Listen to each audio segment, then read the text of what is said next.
दिल्ली के मुख्यमंत्री अरविंद केजरीवाल के बीच तू डाल डाल मैं पात पात वाली रेस चल रही है। केजरीवाल जेल से बाहर आने के लिए हर बार नया पैंतरा अपनाते हैं, लेकिन ईडी के अधिकारी हैं कि मानते ही नहीं।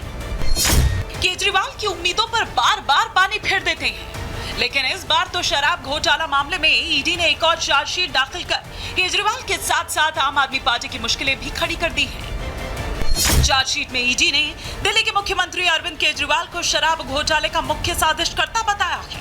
अरविंद केजरीवाल जो कभी कहते थे कि इस कुर्सी में कुछ गड़बड़ है, जो इस पर बैठता है वो भ्रष्ट हो जाता है, तो क्या केजरीवाल भी भ्रष्ट हो चुके हैं? इस पर बीजेपी सवाल पूछ रही है।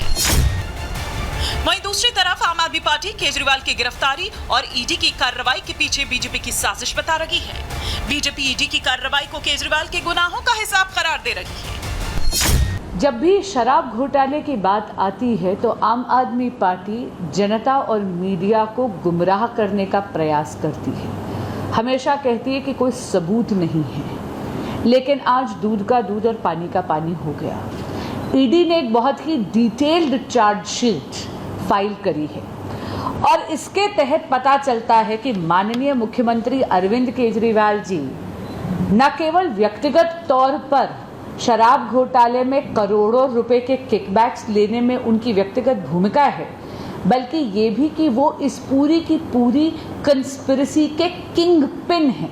एक आरोप भारतीय जनता पार्टी का है कि करोड़ों रुपए का लेन देन हुआ, उसकी मनी ट्रेल आज तक नहीं मिली। पैसा कहाँ खर्च हुआ ये अब तक नहीं मिला। किसी के घर पे 1 रुपए की बरामदगी नहीं हुई, कोई प्रॉपर्टी बरामद नहीं हुई और अरविंद केजरीवाल आज जेल में है।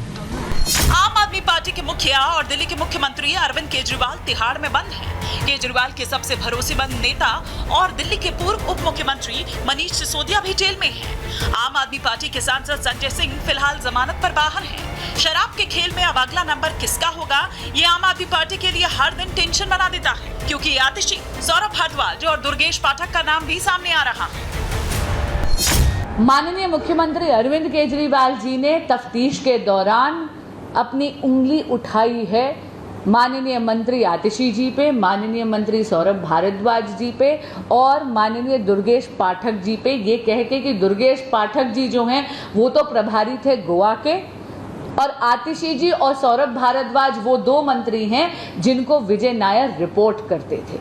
दिल्ली भाजपा ये मांग करती है कि इन तीनों की भी पूरी जांच होनी चाहिए। केजरीवाल जी जितने भ्रष्ट हैं, ईडी सप्लीमेंट्री चार्जशीट में पूरी तरह से स्पष्ट है।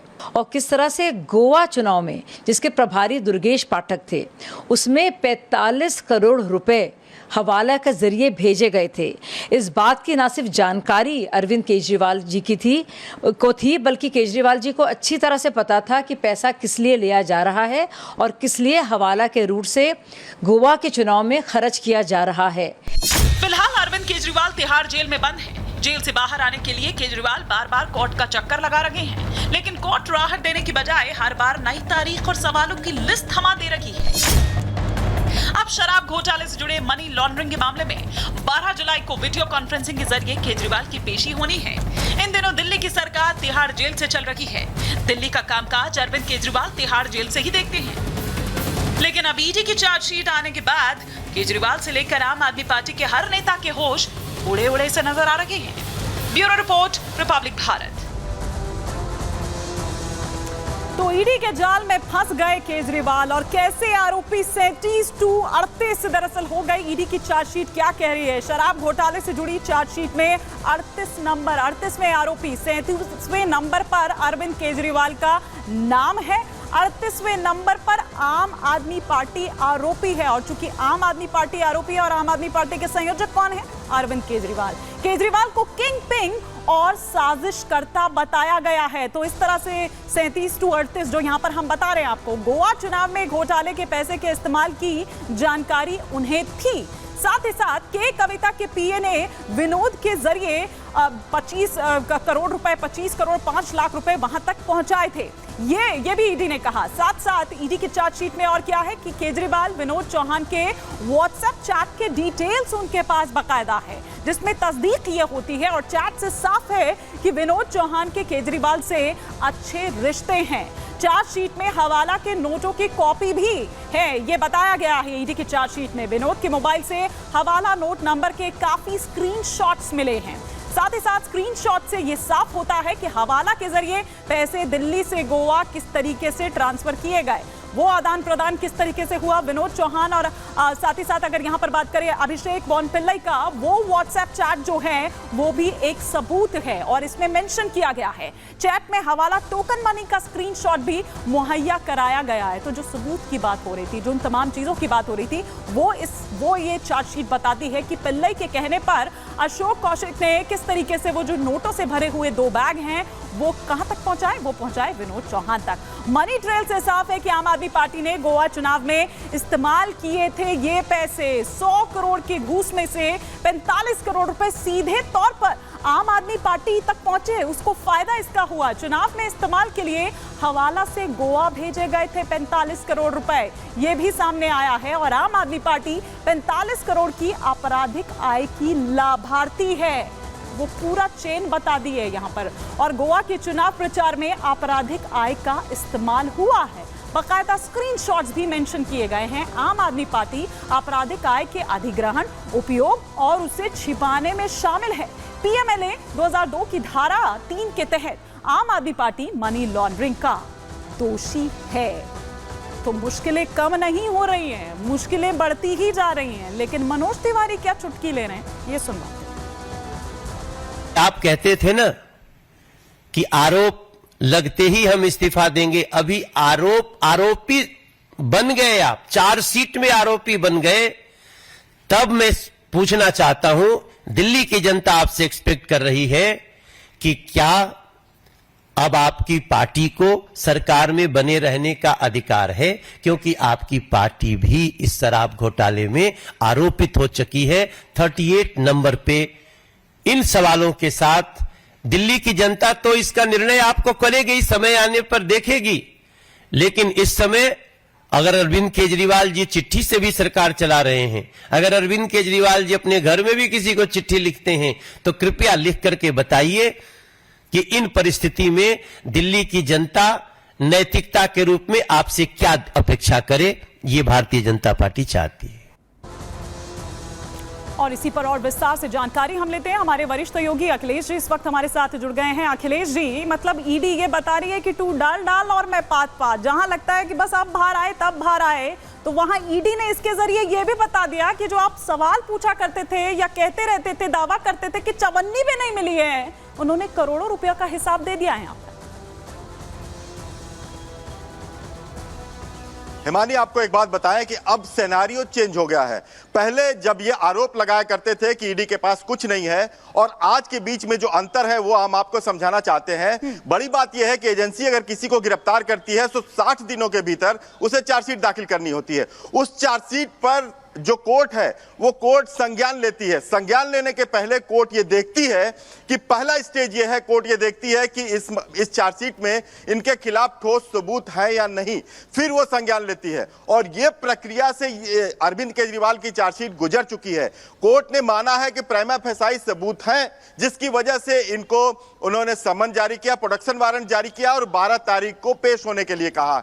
यानी कि अब सिनेरियो ये चेंज हो गया कि कोर्ट ने भी प्राइमा फेसाई माना है कि जो चार्जशीट फाइल हुई है उसमें अरविंद केजरीवाल के खिलाफ जो सबूत है उसमें कुछ गंभीर आरोप और ठोस सबूत है। क्योंकि ईडी ने, आपने खुद बताया कि जिस तरह से मनी ट्रेल को लेकर हवाला ऑपरेटर के नोट का वो स्क्रीनशॉट दिया है जो विनोद चौहान के मोबाइल से मिला है, या जो 45 करोड़ रुपए गोवा चुनाव में खर्च होना है, गोवा चुनाव में जो कैंडिडेट इनकी पार्टी से लड़े थे उनके बयान हैं, कैसे कैसे खर्च हुए, किन लोगों ने मैनेज किया।